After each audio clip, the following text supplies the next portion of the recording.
আল্লাহ বলেন, এই গবেষণার মেধা আমি আল্লাহ মানুষ তোমাদেরকে দিয়েছি, অন্য কোন প্রাণীকে দেই নাই, কারণ তোমরা বড় দামি। আল্লাহ বলেন, আমি কেমন রহমান,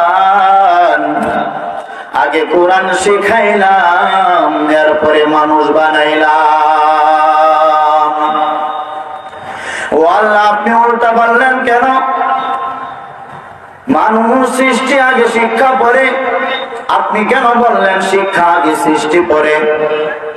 মুফাসসিরিনে কেরামগণ বলেন, আল্লাহর দরবারে সমস্ত মানুষের কোনো দাম নাই, সব মানুষের কোনো দাম নাই।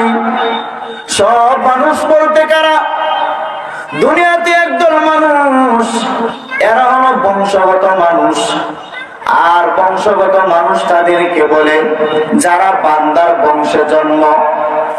আমরা আদম নবী আলাইহিস সালাতু ওয়াস সালাম তার বংশের দুনিয়াতে এসেছি। আদম নবী তিনি আমাদের বংশগত পিতা, আর আমরা বংশগত তার সন্তান। আল্লাহ বলেন, আমার দরবারে বংশগত মানুষের কোনো দাম নাই, কোনো ভ্যালু নাই, কোনো স্থায়িত্ব নাই।